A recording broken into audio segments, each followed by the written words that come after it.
sometimes things happen for the good and you don't even realize it, because immediately after I retired from the telephone company, I came down with prostate cancer. When you were in the hospital, I started praying, and when they told me that I could spend the night with you, I said, oh no, I'm not going to sit here and watch him die. So I went home, called my doctor the next morning, and he got in touch with a gastroenterologist. And I worked at a church in D.C., and at 10 o'clock in the morning, I went to the altar and I prayed. And all I said was, Lord, I am not ready for him to go now. Men,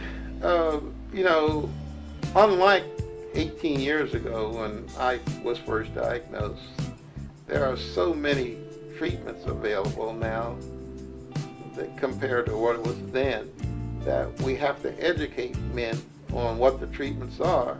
And we have to also educate them what the side effects are of each treatment. No matter what treatment they choose to fight the cancer, to fight prostate cancer, is the longevity, lifespan is the same, basically. No matter what treatment you get, you look at the statistics. The lifespan turns out to be the same. So that's why it's important that you educate yourself on the side effects and pick a treatment that you're comfortable with and you could accept in your lifestyle. For instance, for guys, young guys, maybe he's 40, 44, he's working, he's got a family to take care of.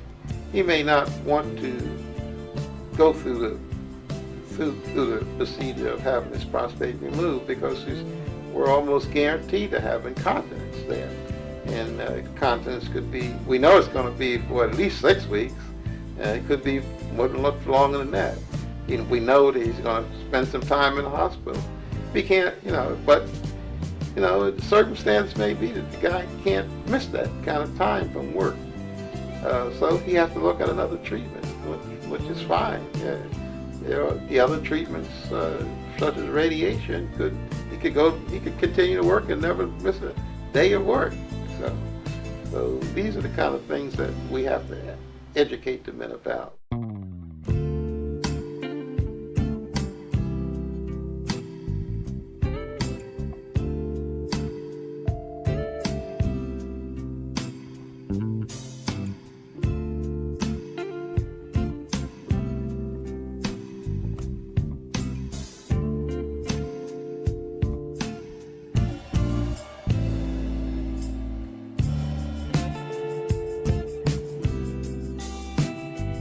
Sloan.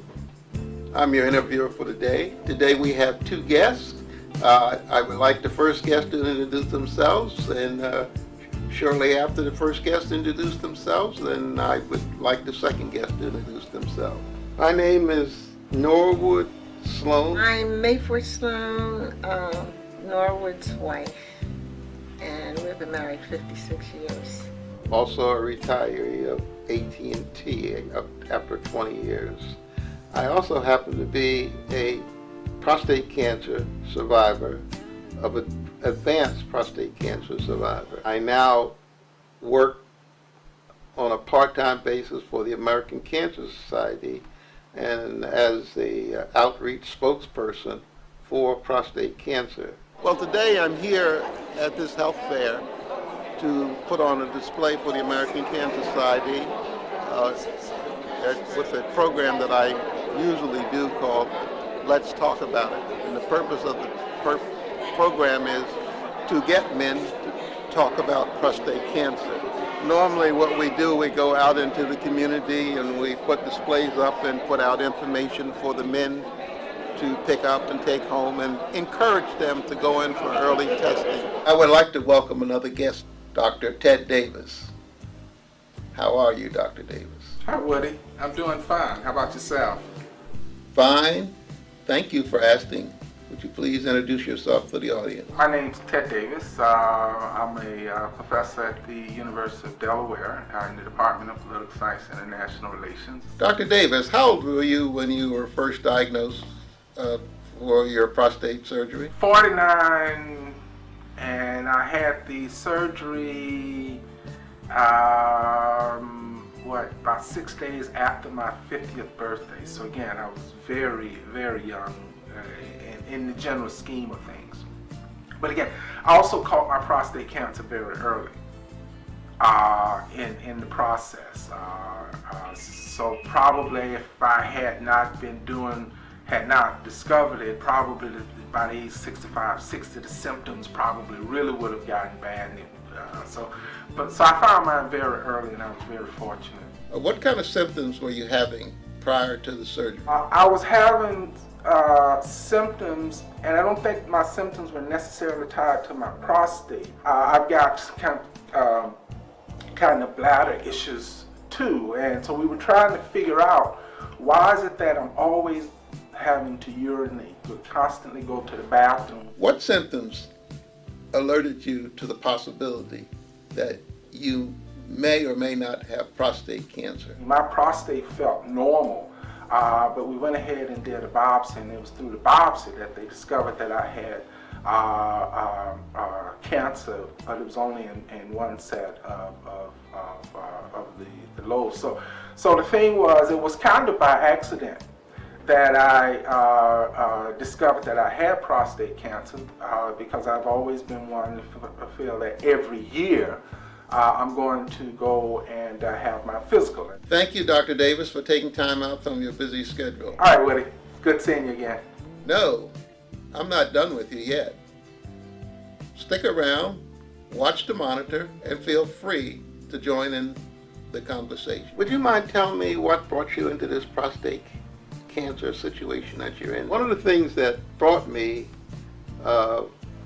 into this prostate cancer situation is, and I always tell men, this prostate cancer is something that you get no warning about. There is no warning in the early stages, and that is the big reason why we encourage men to go and get tested and continue to get tested at least once a year. You say you want men to keep in contact with their doctor, but suppose you have a doctor that really doesn't feel it's necessary for you to be followed up on a yearly basis. By being tested, you are able to catch this disease at its earliest stage. My situation is really interesting too, because I discovered prostate cancer at a very early age. At that moment, did you think that you were in a life or death situation? No, I started thinking about, so this is how it's going to come to an end. How many years do I have?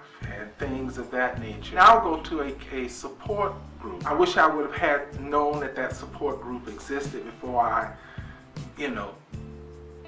it's always good to get some information from other people. I mean, I thought this was the end, and I became, and it's nothing like getting the news that you've got prostate cancer after you get over in my case, getting over the initial point of realizing, yes, you've got it. Then you begin to become fearful. Not necessarily for me, but what's going to happen to my family, and those type things start to run through your mind. I hear sometimes that people say prayer helps you get through some of the things that you have gone through, especially in the early stages of fighting this disease. Did prayer help you? You begin to rethink things, and certainly you began to pray and in my own way. It was kind of for my family. I have had, and I'm a fairly young man, but I've had a wonderful life. And if my life ended today or tomorrow, I have far exceeded what I ever imagined, growing up, that I would exceed. So I've had a wonderful life. Prayer is important. I hear so many times that men should get a second opinion. In your particular case, did you seek a second opinion? I guess it's always good to get a second opinion. I'll be honest with you. I did not get a second opinion per se. I think if that's going to make you feel comfortable getting a second, third opinion, do that. Whatever's going to kind of satisfy you. You've got to, from my standpoint, you've got to have faith and you've got to trust. When you get that diagnosis, I mean, I feel like you've got to trust your doctors. What about family history? I knew my grandfather had died of cancer. And this is another thing that we don't do enough of, particularly as blacks and black males. I understand that family history can be a big factor on how aggressive prostate cancer could be. We don't know enough. Or whether a man has prostate cancer at an early age. We don't do enough investigation in terms of our family medical history. When we have a tendency when our people die, they're just dead. And we don't need to understand the circumstances. Well, that's bad for us to do because not knowing the circumstances, we're doing more harm to ourselves. Was there prostate cancer in your family? If your grandfather died of cancer, I just assumed that he died from lung cancer because he smoked Camel cigarettes all of his life. But come to find out, he died from prostate cancer. Not only did he die from prostate cancer, but both of his brothers died from prostate cancer. So, and I did not know all of this until I was diagnosed, and then I started doing the research and found out, wait, I've got a family background. I got a history of this. We know that there is a family history of prostate cancer in my family. My father had prostate cancer, all of his brothers and all of my first cousins had prostate cancer. Was there prostate cancer in your wife's family? How much prostate cancer was in your family? When my father passed in 1952, he was 47, and I told my brothers to go get their PSA, and the two that I told to go, they did have prostate cancer, so it's in my family. You say you want men to keep in contact with their doctor, but suppose you have a doctor that really doesn't feel it's necessary for you to be followed up on a yearly basis. Your doctor should be following up on you and keeping track of you on a yearly basis, and if he isn't, you have to be your own self-advocate. Even though I didn't have a job that, in terms of an environment that put me around a lot of chemicals. In that particular case, what should a man do? But I'm going to be honest, I live in Delaware. You can insist that they follow you up on a yearly basis. If your doctor is not doing that or is giving you a hard time about it, then you need to fire your doctor. And if you can catch it in its earliest stage, it's a very good probability that you're going to be cured of the prostate cancer. That's a very good point cured, that you brought out. I have to use that word very lightly. We don't like to use the word cured too often because after 8 or 9 years, we have no way of knowing whether any of the prostate cancer cells got out of the prostate before the cancer has shown that it was killed through blood tests and other tests. The time that it was discovered with me 18 years ago, doctors weren't treating, there wasn't a suitable blood test. There wasn't a suitable test for prostate cancer. I have been told, and I don't know for sure, but I would like a confirmation on this. I hear that many men take their time going to see a doctor because they have this macho thing going on that goes on with a lot of men. My wife tried to convince me to go to the doctor to see what was going on. Well, when my father passed in 1952, he was 47. And at the time, they didn't know much about prostate cancer. But I was around him a lot, and I noticed his symptoms. And when you start showing the same symptoms, it really scared me. And I tried to get you to go to the doctors for like 3 years, and you didn't go. If your wife was trying to get you to go to the doctor for this problem, why didn't you go to the doctor? And when you finally went, you found out that you had prostate cancer. So I figured my father had it too. You found out that you had prostate cancer, and you found out that you had an advanced stage of prostate cancer. Yes, how did you feel? I had a PSA of 44, which is very high, and a Gleason score. Gleason score is an indication of how how aggressive the cancer is. What was your reaction? I had a decision to make. I decided to go with the radical prostatectomy. Referred me to a doctor to get a biopsy, and the biopsy came back positive that I had prostate cancer. I want the organ removed from my body. I wanted my prostate removed because at that particular time, my cancer had not metastasized, so it wasn't outside of the prostate. Good possibility that had gotten out of the capsule of the prostate. And so it was just my general idea. If I remove that, I don't have to worry about the possibility of the cancer coming back, at least within that particular organ. So that's why I elected to do the radical prostatectomy. I agreed to be part of that study. It wasn't just me, it was myself and several other people that we all decided to be part of this experiment. We came to an agreement, and he says, okay, we'll go in to remove it. However, before we remove, when I put you on that cape, when I open you up to remove that prostate, before I take that cut into to the vessels to remove the prostate, I'm going to take a sample, some of the samples of your lymph nodes leaving the prostate, and send them to the lab while you're on the table to see if any cancer cells are in them. Results came back positive, and so once they came back positive, he just closed me back up. He didn't remove the prostate. When I woke up and found out that prostate was still there, that was one of the scariest moments in my life. And when he told me why I had the prostate, that was even a scarier moment.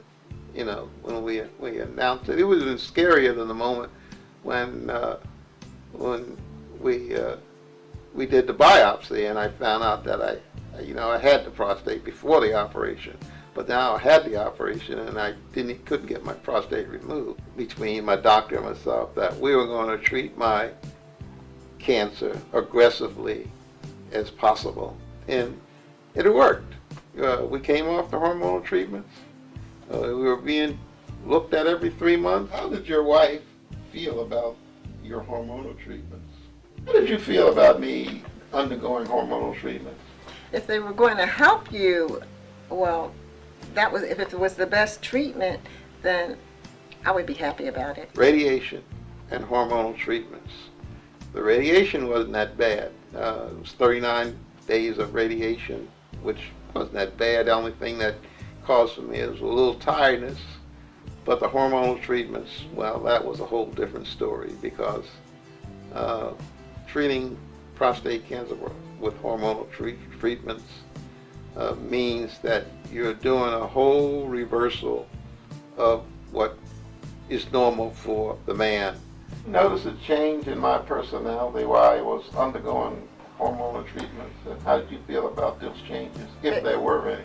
But the hormonal treatments, well, that was a whole different story. It was wonderful. Because treating prostate cancer with hormonal treatments means that you're doing a whole reversal of what is normal for the man. Because you were very emotional. In that hormonal treatments, the purpose of hormonal treatments is to kill off your ability to produce testosterone.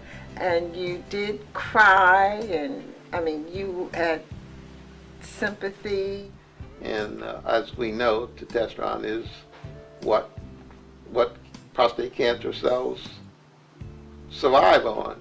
But also, when the only way you're going to kill off this testosterone, because that's what men produce, you're going to have to give that man something that's just the opposite of what's normal for him, and that's what hormone treatments, which is nothing more than than hormones, female hormones. After so long, you get tired of going through this side effects that the hormonal treatments create. I really thought when you got off them you would change, but so far you haven't changed. But the worst of it was the hot flashes. I've been told that these being treated with hormone treatments possibly can have some side effects to men that they really don't want to deal with, and that's one of them is the possibility of breast cancer. After being treated with hormonal treatments,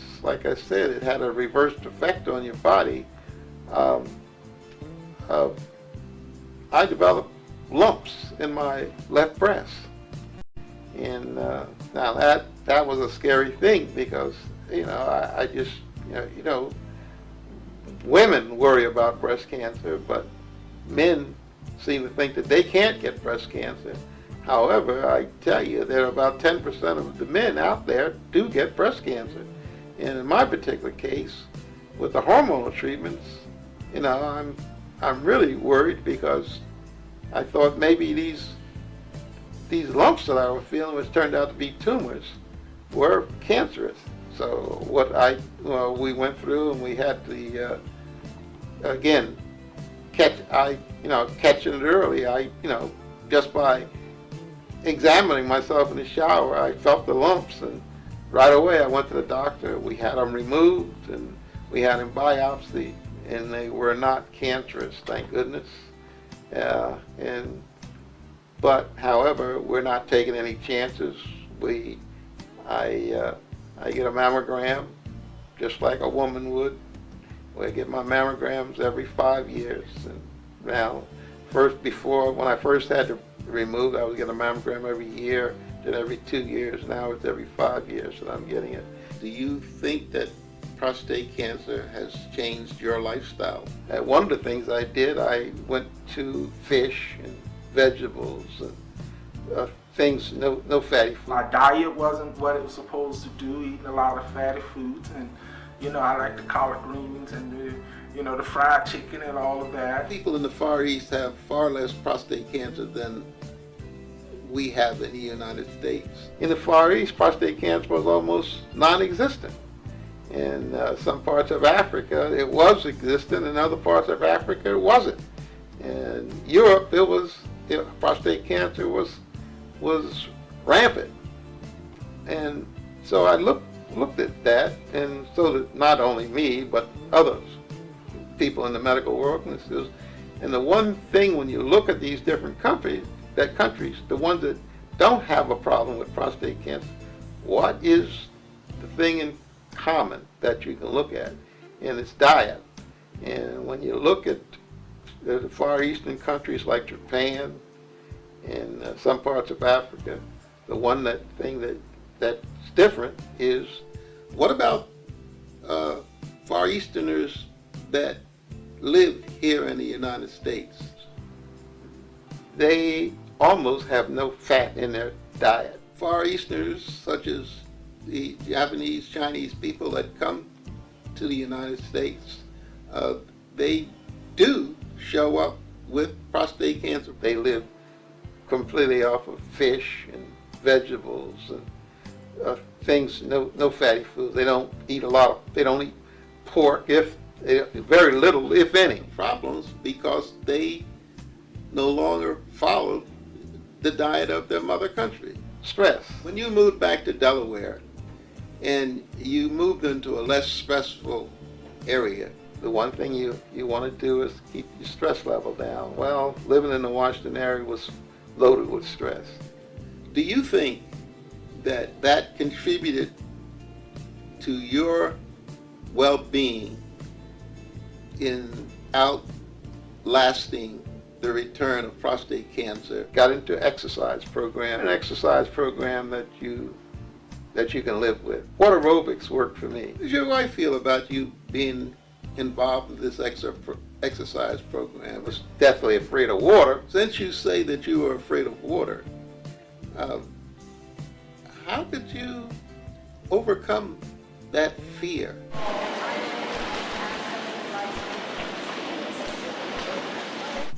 And yet today it seems that you have overcome that fear, and now that you're actually enjoying water aerobics. What did you do to overcome this? Let's go live for the Boys and Girls Club. Down, extend your arms all the way out to the side. Good morning, class. Good morning. Teresa, I personally thank you for all of your help. My pleasure to actually have you here today. We're so excited that you've been a survivor and that you're out there educating the public and having everyone so that they can have a chance like you. Good morning, Woody. How are you? Very well. Good morning to you. I want to thank the Boys and Girls Club for allowing us to use their facility, and at this point, I will say goodbye to the class. Once I got into it, I found that I learned how to swim at 69. Have you ever had any of these men come back to you after a period of time, say 1 or 2 years, come back to you and says, you know, Woody, I'm so glad that we talked about prostate cancer, because I did get checked. I had prostate cancer. A couple of times through emails and a couple of times in person, I've had someone walk up to me and says, you know, Woody, I remember hearing you talk about prostate cancer last year or a couple of years ago, and he said, I think you might have saved my life. Probably saved my life, because I did go to the doctor and I found out I had prostate cancer, and I caught it in the early stages, and I've taken care of it and I'm doing fine, and thank you. That is something that really you can't imagine how that could make you feel, and so I find that today when we do free prostate cancer screenings, you'll find men that come in to get screened, and if you look in the background, you'll see you'll see a lot of the men that are being screened. You'll see their significant others sitting in the back. To me, that tells me that significant other person was the one that got them in there to get to that screening session. No matter what your treatment is for prostate cancer, it's going to affect your sex life. Did you feel that you were threatened sexually as far as your sexual relationship with your wife was concerned? Prostate has a tendency to be tied to one's sexuality. And as a black man in America, there aren't too many occasions when we get, quote, if you want to consider this to be a positive accolade. But in terms of our identity, if nothing else, we got a quote, positive identity in terms of our athletic ability and our sexuality. I remember I had a cousin to kind of want the word kind of relayed to me about, man, if you get that surgery, once he found out I had prostate cancer, that if you get that surgery, you're not going to be able to have sex. And I sent word back to him, dead people don't have sex anyhow. So if I don't get the surgery and I'm dead, I can't have sex. So my sex life is over, period. I'd rather be alive with no sex life than to be dead and no life at all. Our identity is kind of tied to our sexuality. And this is something that interferes with one's sexuality. Then I think that some subconsciously, I don't think people go around necessarily contemplating this, but I've heard, people talk, that somehow we know that this is tied to our sexuality, and hopefully we can use videos like this to kind of clear up some of the rumors. You see, men worry too much about their sex life while they're being cured, and women don't worry about it at all. All they want is the man, they just want their man cured. What about this examination that men go through? Isn't this something that, aren't you violating the man's body? Having the prostate exam and dealing with prostate cancer doesn't necessarily have to change one's sexuality. I mean, as an Afro-American, we've been violated enough. Is this something that's really necessary? Part of the process of getting the physical, one gets the digital rectal exam. You always hear things like, "Oh, I'm not gonna have anybody sticking anything up my butt." Where they check for prostate cancer. And there's a nice little saying I heard someone say about that in terms of, sometimes, particularly as black men, and and I'm gonna say homophobia, but I don't want nobody playing back there. That's a minor thing. That's all of 10 seconds. And my general, I've heard this say, someone say, man puts on a glove and he puts his finger, gives you the finger or in your rectum area to feel the prostate, and that's it. It's either, when you have to think about it in terms of this, it's 3 or 6. Kind of 3 inches up there checking your prostate or 6 feet in the ground. Which do you choose? The joke is that, God gave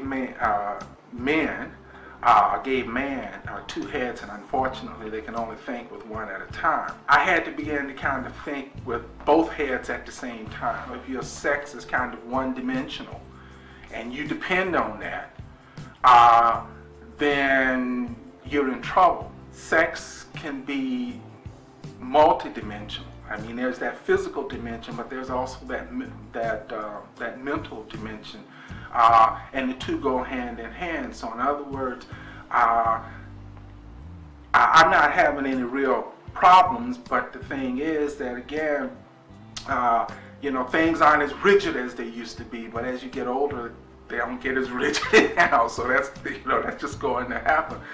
So you have to find other ways to please your partner. You have to kind of expand kind of your sexual horizon. It actually enhancing the sexual relations, because I ain't relying on one thing all the time. Sometimes the holding and the cuddling and all the other little things become kind of important. It makes you less one-dimensional, and you need to become more multidimensional. And obviously, you were treated for quite a while.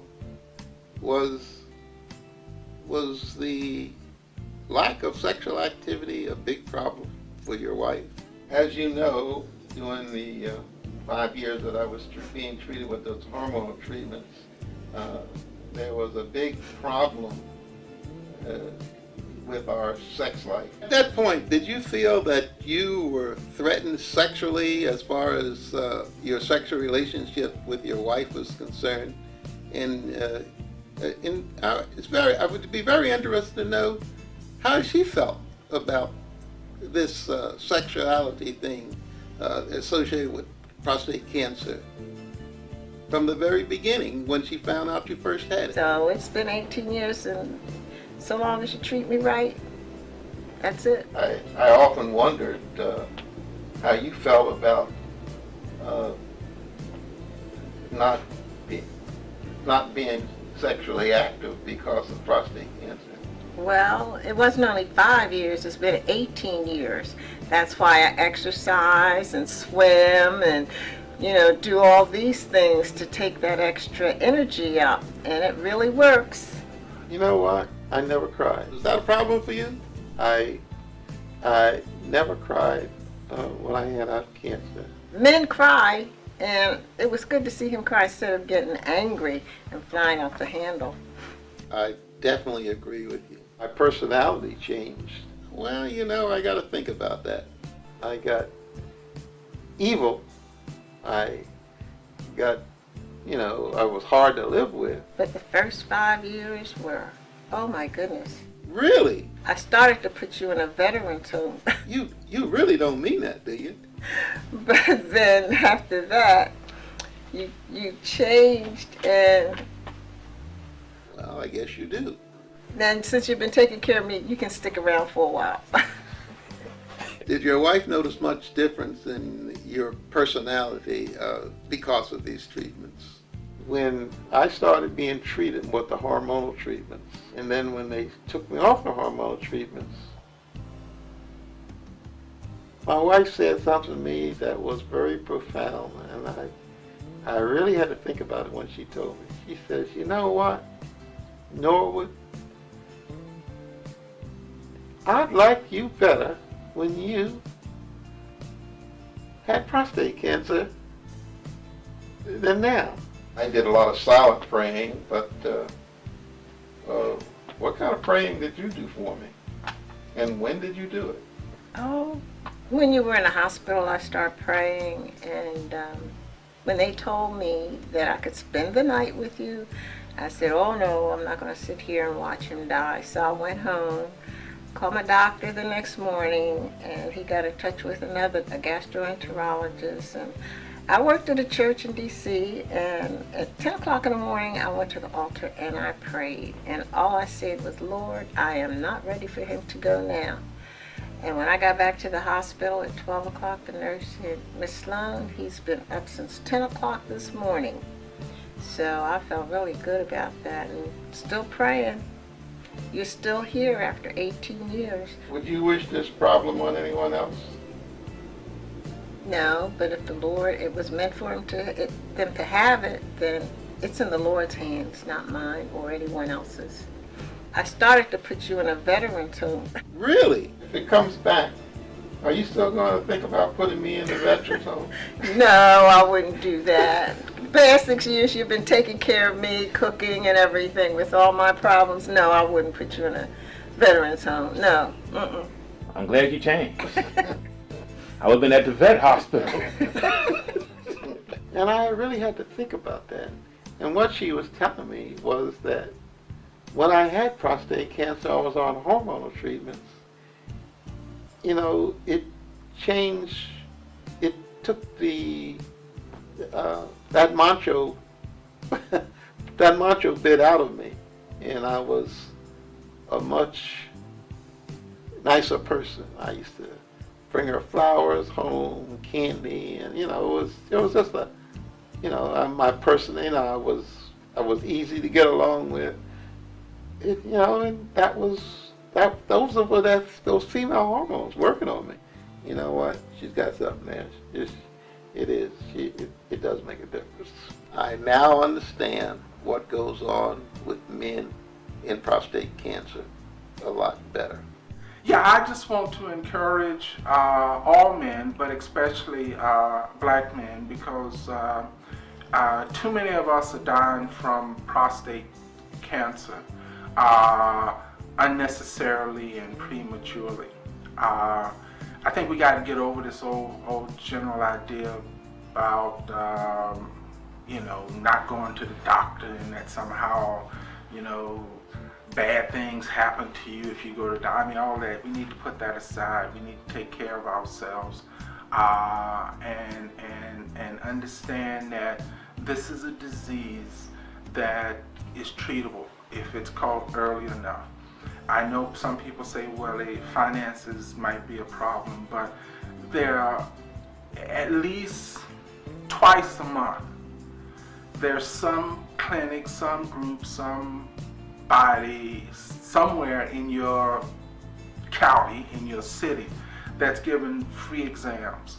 The opportunities are there to get this. So money shouldn't be a cost. I certainly encourage people to go ahead and do it, because I don't know who used to have the saying, but the life you save may be your own. Prostate cancer does not have to be the second leading cause of death for men in the United States. At this time, I want to bring this session to a close, and I want to thank all of you for your participation. I don't know about you, but this has been one interesting and one informative period of time. I've listened and I've learned so many things that I didn't know before. And I truly hope that men will look at this and say, I have got to go get myself checked on a yearly basis. And I've got to look at my family history and make sure that I take care of myself. If not for myself, do it for my family. I thank you, and goodbye. So actually, you can just look up and look up at the camera and smile if you want. Yeah. Smile. Well, I'm smiling. I think these are great. Yeah.